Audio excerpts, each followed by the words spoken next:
വചനോത്സവം online തിരുമുഖ ആരാധനയിലേക്ക് ഇന്നേ ദിവസം ഉറങ്ങുവാൻ പോകുന്നതിന് മുമ്പായി നമുക്ക് പ്രവേശിക്കാം.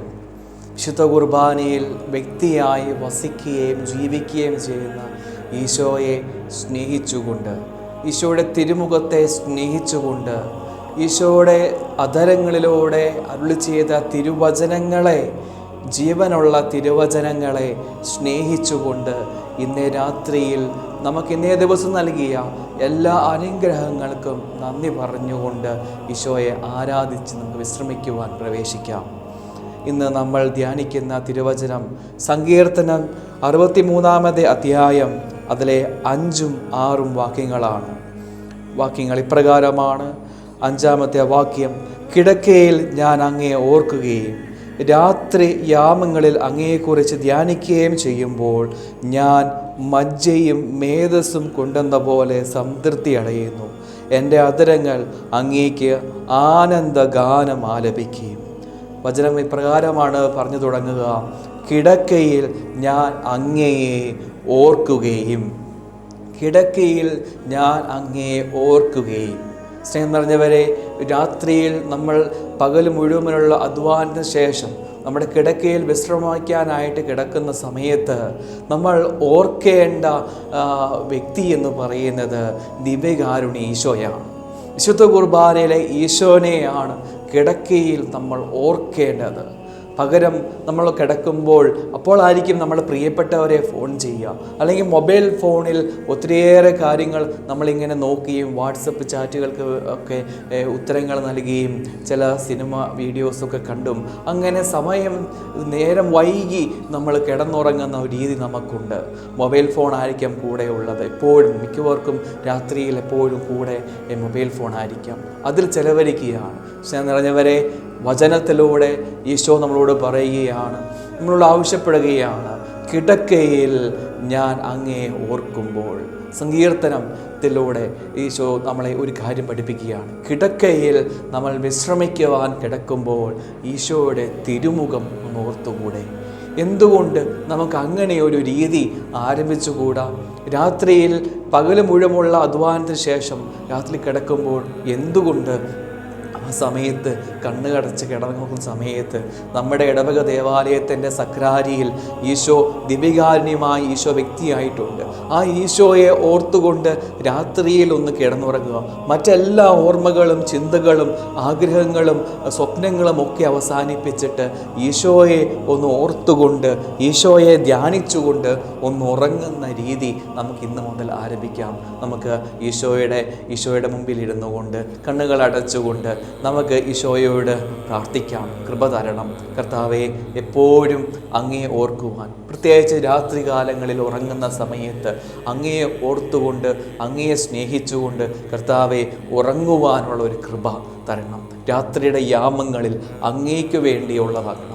രാത്രിയുടെ യാമങ്ങൾ കർത്താവെ അങ്ങേക്ക് വേണ്ടിയാക്കി മാറ്റുവാൻ, എൻ്റെ രാത്രിയുടെ യാമങ്ങൾ അങ്ങേക്ക് വേണ്ടി മാത്രമാക്കി മാറ്റുവാൻ എനിക്ക് കൃപ തരണം. അങ്ങയെ ഓർത്തുകൊണ്ട് മാത്രം ജീവിക്കുവാൻ എനിക്ക് കൃപ തരണം. രാത്രിയിൽ അങ്ങയോടൊപ്പമായിരിക്കുവാൻ, രാത്രി യാമങ്ങളിൽ അങ്ങയെ സ്തുതിച്ചുകൊണ്ട് കിടന്നുറങ്ങുവാൻ, അങ്ങയെ ഓർത്തുകൊണ്ട്, അങ്ങയെ സ്നേഹിച്ചുകൊണ്ട് ഉറങ്ങുവാൻ കൃപ തരണമേ എന്ന് ഒരു ഗാനമാല വെച്ച് പ്രാർത്ഥിച്ച് ഈ കൃപയാക്കി തരണമേ എന്ന് നമുക്ക് പ്രാർത്ഥിക്കാം. ഗാനത്തിൻ്റെ ഇരടിനോട് ചേർന്ന് മനസ്സിൽ പ്രാർത്ഥിക്കാം. കർത്താവെ, രാത്രി യാമങ്ങളിൽ ഉറങ്ങുമ്പോൾ അങ്ങയെ ഓർത്തുകൊണ്ട്, അങ്ങയെ സ്നേഹിച്ചുകൊണ്ട് ഉറങ്ങുവാൻ കൃപ തരണമേ എന്ന് ഈശോയോട് നമുക്ക് പ്രാർത്ഥിക്കാം.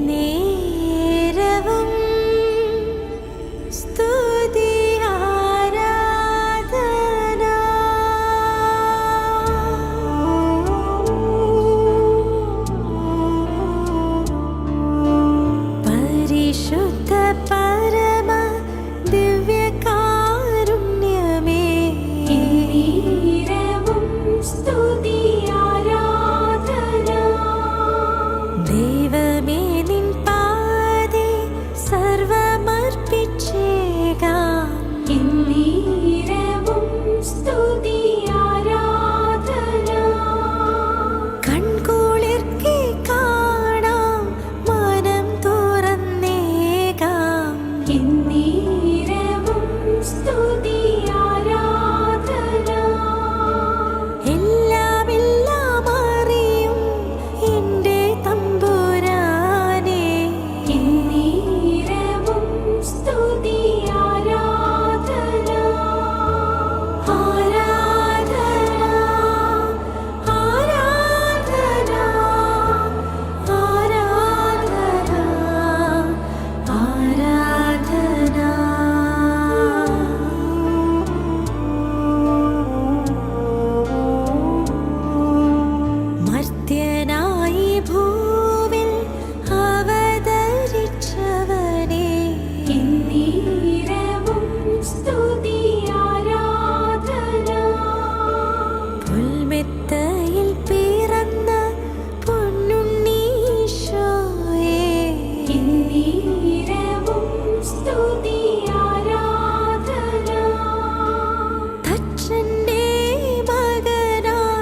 നിറഞ്ഞവരെ, ഇന്നേ ദിവസം നമ്മൾ സ്നേഹിക്കേണ്ട വചനം, ഈശോയുടെ അധരങ്ങളിലൂടെ കടന്നു വന്നതാണ് ഓരോ തിരുവചനങ്ങളും.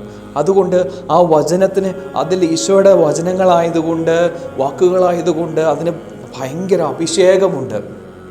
നമ്മുടെ ഉള്ളിൽ ഈ വലിയ കൃപകൾ കൊണ്ട്, അഭിഷേകം കൊണ്ട് നിറയ്ക്കുവാൻ ഓരോ വചനത്തിനും ശക്തിയുണ്ട്. അതുകൊണ്ട് ആ വചനം വായിച്ചാൽ പോരാ, അതിനെ സ്നേഹിക്കണം. ഓരോ വചനങ്ങൾക്കും വലിയ വിലയുണ്ട്, അഭിഷേകം ഇഷ്ടം പോലെയുണ്ട്. അതുകൊണ്ട് ആ ഓരോ വചനത്തെയും സ്നേഹിക്കണം. സ്നേഹിക്കുക എന്ന് പറഞ്ഞാൽ അത് ഹൃദയത്തോട് ചേർത്ത് പിടിച്ചിട്ട് അതനുസരിച്ച് ജീവിക്കുക എന്നുള്ളതാണ്. ഇന്നേ ദിവസം നമ്മൾ സ്നേഹിക്കുവാൻ പോകുന്ന വചനം ഇതാണ്. മത്തായിയുടെ സുവിശേഷം 3-ാമത്തെ അധ്യായം 2-ാമത്തെ വാക്യം. മാനസാന്തരപ്പെടുവീൻ, സ്വർഗരാജ്യം സമീപിച്ചിരിക്കുന്നു. വിശുദ്ധ യോഹന്നാൻ സ്നാപക യോഹന്നാൻ യോഹന്നാനോട് അരുളി ചെയ്ത വാക്കുകളാണ്. മാനസാന്തരപ്പെടുവീൻ, സ്വർഗരാജ്യം സമീപിച്ചിരിക്കുന്നു. എന്താണ്? 1, മാനസാന്തരപ്പെടുവീൻ. 2, സ്വർഗരാജ്യം സമീപിച്ചിരിക്കുന്നു. സ്നേഹം നിറഞ്ഞവരെ, നമ്മൾ അനുദിനം ഓരോ ദിവസവും നമ്മൾ ഓട്ടത്തിലാണ്. പല കാര്യങ്ങൾക്ക് വേണ്ടി നേടിയെടുക്കുവാനും സ്വന്തമാക്കുവാനും സ്വപ്നങ്ങൾ പൂർത്തീകരിക്കുവാനും ഒക്കെ ഓട്ടത്തിലാണ്. പക്ഷെ എന്തെങ്കിലും ഒരു കാര്യത്തെപ്പറ്റി നമ്മുടെ മനസ്സിൽ ഓർമ്മയുണ്ടായിട്ടുണ്ടോ? സ്വർഗരാജ്യത്തെപ്പറ്റി, സ്വർഗരാജ്യം സ്വന്തമാക്കുന്നതിനെ പറ്റി, സ്വർഗരാജ്യത്തിൽ എപ്പോഴും ജീവിക്കുവാനുള്ള ഒരു അർഹത നമുക്കുണ്ടാക്കിയെടുക്കുന്നതിന് വേണ്ടി എന്നെങ്കിലും ഈശോയോട് പ്രാർത്ഥിച്ചിട്ടുണ്ടോ? കർത്താവേ, എനിക്ക് സ്വർഗരാജ്യം അർഹമാക്കുവാൻ വേണ്ടി എനിക്ക് സാധിക്കുമോ? അതിനെ എങ്ങനെ എനിക്ക് ഒരുങ്ങാൻ സാധിക്കും എന്ന് ഈശോയോട് ചോദിച്ചിട്ടുണ്ടോ? അതിനുള്ള മറുപടിയാണ് ഈശോ പറയുകയാണ്, മാനസാന്തരപ്പെടുവീൻ. വീണ്ടും വചനത്തിലൂടെ നമുക്ക് കാണാൻ സാധിക്കും. 3-ാമത്തെ അധ്യായം 8-ാമത്തെ വാക്യത്തിൽ ഇപ്രകാരമാണ് പറയുന്നത്, മാനസാന്തരത്തിന് യോജിച്ച ഫലം പുറപ്പെടുവിക്കുവീൻ. അപ്പോൾ ഫലം പുറപ്പെടുവിക്കുക എന്താണ്? നമ്മുടെ പ്രവൃത്തികൾ മാനസാന്തരത്തിന് യോജിച്ച ഫലങ്ങൾ, അതായത് പ്രവൃത്തികൾ മാനസാന്തരപ്പെടണം. നമ്മുടെ ഓരോരുത്തരുടെയും പ്രവൃത്തികൾ മാനസാന്തരപ്പെടണം. പഴയ പ്രവൃത്തികൾ മാറ്റി പുതിയ പ്രവൃത്തികളാക്കി നമ്മൾ പ്രവൃത്തികൾ ചെയ്യണം. സ്വർഗരാജ്യത്തിൽ പ്രവേശിക്കുവാൻ വേണ്ടിയുള്ള പ്രവൃത്തികൾ ചെയ്യണം. നരകം സ്വന്തമാക്കാൻ സാധ്യതയുള്ള പ്രവൃത്തികൾ ഉപേക്ഷിക്കണം. മാനസാന്തരത്തിന് യോജിച്ച ഫലം പുറപ്പെടുവിക്കും.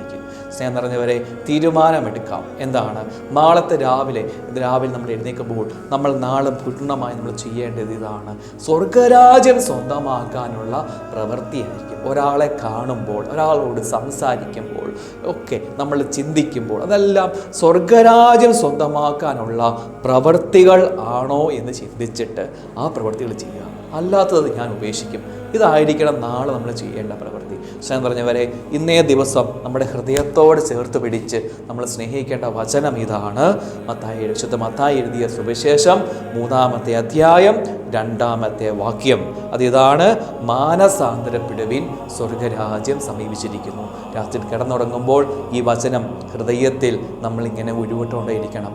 മാനസാന്തരപ്പെടുവിൻ, സ്വർഗരാജ്യം സമീപിച്ചിരിക്കുന്നു. എന്നിട്ട് രാത്രിയിൽ ഈശോയെ പറ്റി ഓർക്കണം. സ്വർഗത്തിൽ നമ്മൾ പ്രവേശിക്കുന്നതിനെ പറ്റി നമ്മൾ സ്വപ്നം കാണണം. നമ്മുടെ മരണത്തിന് ശേഷം നമ്മൾ ഓരോരുത്തരും ഈശോയുടെ അടുത്തേക്ക്, സ്വർഗത്തിലേക്ക് ചെല്ലുന്നു, ഈശോയുടെ കൂടെ ഇരിക്കുന്നു. സ്വപ്നം കാണണം. ഈ കൃപയ്ക്ക് വേണ്ടി ഈശോയോട് നമുക്ക് പ്രാർത്ഥിക്കാം. കണ്ണുകൾ അടച്ച് കരങ്ങൾ കൂപ്പി നമുക്ക് ആശീർവാദം സ്വീകരിക്കാം. പരിശുദ്ധ